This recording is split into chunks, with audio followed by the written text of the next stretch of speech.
And why is the gondola not here? Okay, this is gonna be fun. Especially since now you're gonna start popping from over here. Yeah.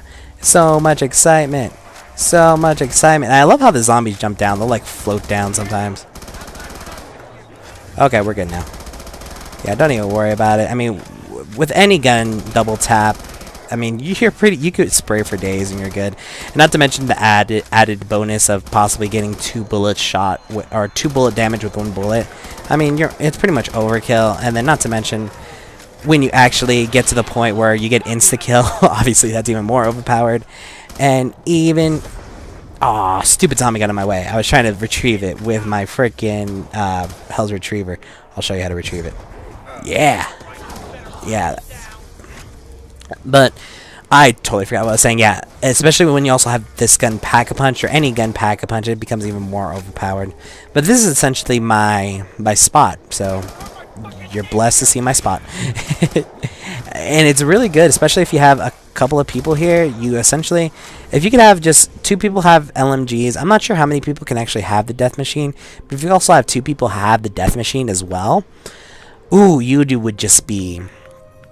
be set. There is nothing that would stop you then until, you know, you get to the point. I'd say you could probably get, if you had like a good synchronized team where, you know, you could actually call out when you're reloading, you could probably get to a good 41 easy. I'm going to call 41 because 41 seems like a good round number. And then here, I'm actually going to have to probably, yeah, okay, I'm going to try to make my way down. Yeah, you see right there was a crawler right there, and I don't understand the crawler aspect of it. I never will. Okay, so go right here. We need to go. Oh no, we went the wrong way. Totally went the wrong way. It's good though because they won't jump down as fast because they don't have the movement capabilities as we do. Because they're programmed. Who would have thought? But hey, anything to give us the upper edge, the upper hand, whatever you want to call it. Oh, really? Oh, I am not doing that jump scare. Fuck that jump scare. Yeah, okay, there's a jump scare on the game, and usually I make it a point to, anytime I get it, I need to do it. I'm not going to do it because it's not legit, and if it, I mean, it won't be a legit scare, and, you know, nobody wants to see an unlegit scare, but it still kind of freaks me out, and I'm not going to do it, so just don't, yeah, just pretend we never saw it. How about that? But now we got to keep running here because we do have more ammo that we can use to get more points. Woohoo! So much ammo. So much ammo. And we might be running here for a bit more. Alright, I'm actually going to hit it again because I am actually... Please give me a death machine. No, PDW. Okay. I'll hit it until it moves, and I'll stay here until it moves. If it moves, then we'll go ahead and forget about the whole... We're going to go for... an LMG or the death machine with the blender gat. We'll just go with the double blender gat. Ooh hoo hoo. Speak of the devil. Oh, that's for sure, Billy. We definitely got this done now. Like, don't even worry about it. I'm gonna run with these 2 things for a while. You'll see why. I will actually have to go Pack-a-Punch my blender gat. I'll have to change it to the acid gat first, but you know, and all in good time. Because now we just can mow these guys down. Don't even have to worry about it, really. We could just sit and shoot now because it has such a large clip. Double tap, extra power. You know, don't worry about it. Just shoot for days. Until that guy shows up. You're really going to be a jerk? You're really going to be a jerk, right? Yeah. Oh, you see that epic grab with the double points? Yeah, I love it when things like that actually work out for me. It's like, I know there's going to be something there. I need to throw it. But yeah, it's usually a cakewalk until that guy shows up. Then he just fucks everything up. And I really don't appreciate that. I really don't appreciate his medical mysteries. Yes, I don't know where that came from. I'm grabbing that nuke. I love using the Hell's Retriever, especially for perks like that. Just makes everything so much simpler.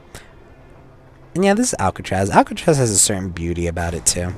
I don't know, maybe it's just me. Probably just me. I don't know. But, so now that we are just kind of just going to aim and shoot now, let's go ahead and talk about some of... I'm not sure what to talk about, because I would love to explain the story of this map as far as I could understand it, but a lot of it I think I would need to explain the whole zombie franchise, and I really don't want to do that in one video. And I also want to, make sure my facts are straight before I go out spouting random information that I do believe is straight. Oh, hello. Okay, there we go. We're good. Sometimes they're not as straightforward. They'll sometimes kind of curve around. I'm not sure why. They're just weird that way. But to explain this, we have, 3 characters. Or 4 characters. We have Sal, we have Billy, we have Finn, and we have the Weasel. We don't actually... The Weasel is actually Al, but they call him the Weasel because I guess he's a weasel. Who would have thought? But essentially, they decide to go on this escapade. Not this escapade. They're all in here for a reason, and they decide one day, be like, hey, the Weasel had an idea to actually escape, and everybody decides to go along with it. So the way it starts out with the intro, probably should have just let the intro play so I wouldn't actually have to explain it. And I'm out, so I'm going to be heading to the Pack-a-Punch, because I'm actually going to Pack-a-Punch the Death Machine. But I also need to Pack-a-Punch this to make sure it's the Acid Gap. Decisions. I'll think it through. Anyways, yeah, the intro, essentially what it is they were going to actually escape. They ended up killing the warden, or the guard, whatever you want to call him. And once they did, then everything kind of went to hell. Like, literally went to hell. Because the prison started to morph into something of a demonic nature. You started seeing bodies being strung up by their own chains from the ceiling. Started seeing zombies popping up from their cells covered in barbed wire. Possibly past prisoners trying to escape. Who knows? Nobody really knows. And because of this, then they started trying to shoot their way out. Eventually, they all did go down one by one. And they all ended up dying. Because they died, this is why we actually spawned in Purgatory, because apparently we died, but not really. Our spirit was still there, and we still had a chance to actually do something. We had a chance to actually fight for our lives, even though I still believe it's more of we're stuck in a constant state of limbo. We're going to be here in limbo. We're always going to be here to die, things of that nature, essentially. And so we're here, we're trying to escape, and even though, as you can see, every single time we get on the plane, every single time we'll hit the Golden Gate Bridge, every single time we will still have to actually use the electric chairs to go back to our own private hell. Am I here because of the things I've done? The bad things? That's it, isn't it? Am I stuck here until I see the error of my ways? Until I repent? Well, you're gonna have to wait a long time. Because I don't regret a damn thing. Yeah, and as you can see, Billy really doesn't regret what they did, and neither do any of the other convicts, which is kind of sad because a lot of them, I can guarantee you, are probably, murderers, whether, what type of murder they did or what type of crimes they engaged in. I couldn't be able to tell you because I haven't actually done research into them. But to be locked in Alcatraz, I could tell you they were probably some of the worst kind. But enough of that. Yeah, so they essentially died, and we did pop up in Purgatory, being able to revive ourselves to be in our own private hell. And here you're going to see me actually use the Hell's Retriever. I actually want to get 30 kills in here so I could get the Hell's Redeemer. I'll explain that when we actually get to that point. But yeah, continue with the story. So essentially, once we actually got to the point of being able to fight for our lives, we go through this whole process of trying to figure things out, which is essentially the Easter egg. We get these audio clips of somebody narrating. I don't know who his name is. Longest time I almost thought it was Weasel, but it's not Weasel. Yay, 2 of you. Yay. Cool. That's the beautiful thing about the shotgun. It's a 2-hit kill. It's all good. But yeah, we get this guy narrating about the real life of the convicts. So essentially what ended up happening is Weasel did approach the other 3 convicts, letting them know about Icarus. The Icarus was the name of the plane. And letting him know, like, if they wanted out, he'd be willing to, as long as they helped him out, he'd be willing to save him a seat on the plane. Now, realistically, what ended up happening is the plane never got built. The team just ended up being in a constant state of argumentative things. Sorry, I kind of merged two sentences there at once. They were in a constant state of argument. They couldn't decide, what was going to happen, how it was going to happen, when it was going to happen. And eventually, the other three convicts got really, really mad at Weasel that they planned to kill him. So one night, they led him to the roof of Alcatraz, with, cookies and sugar and all that type of crap. And once he got to the roof, he met his untimely demise, and they killed Weasel. Once Weasel was killed, then eventually the warden found out of the other three's, crime, so they ended up getting the electric chairs. So that's essentially what ended up really happening. So if that's what really happened, how did they even end up in where they did? How did they end up in a state of limbo of always trying to constantly fight for their lives against these zombies? And the way I see it is because it's either one of two things. Sam saw this because there's no time boundaries in zombies, essentially. We could go to the future, but we could just as quick go to the past. So because of that, then we essentially don't know, or maybe Sam knew like this was about to happen. Felt bad for Weasel, even though Weasel was kind of a is a convict himself. Nobody knows what he did, at least as far as I know. Nobody knows what he did.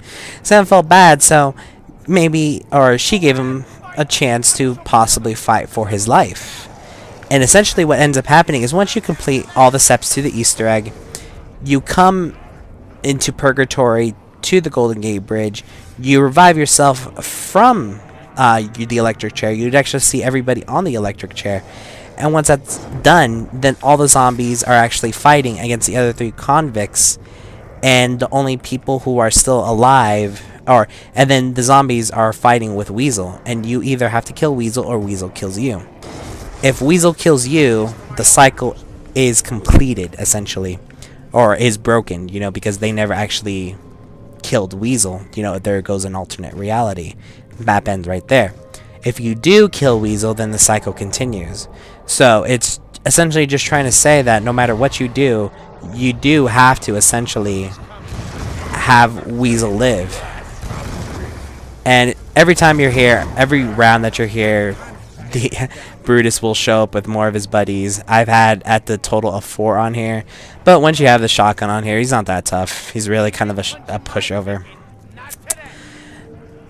So with all that knowledge about, these characters, about the map, who's to say that they didn't die? Who's to say that they weren't already dead and they're just in a constant battle to save their own soul?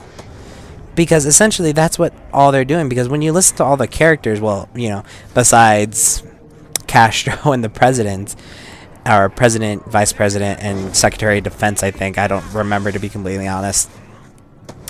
They don't have the best lives. They don't have like a heart of gold or whatever. They're not heroes. They're just war veterans, or average day Joes that didn't necessarily live their life as pure as they might, or they probably should have. And because of this, they were affected by Sam, and she seems to want the need to claim their souls. So I don't know, it's just something that I have been playing around with for a long time, because I mean, a lot of the way they've been trying to make sense of zombies, and if it'll ever make sense, I don't know, because there's still a lot of time lapses. And even with this story here, if this is going to fit anywhere into the actual storyline, they need to explain it, because not only is Sam, because Sam is in control, there's nobody else who would have that same sound than her. Then, what time period is this? Is this after possibly we had finished fighting against Rick Toffin, who's currently in control of the zombies, and Sam finally took control and decided to, screw over the world? Or is this a time before? A time before she even was actually in that unfortunate accident where she teleported, but she died in a teleporter. I believe she died in a teleporter. It's been a long time since I actually studied up on the zombie story. But, you know, it's just some thoughts that I've had for a long time now, and I'm really getting tired of just being here. I really hope I've gotten 30 kills with the Retriever. If I haven't, I'm literally just ready to leave. I think I might do that.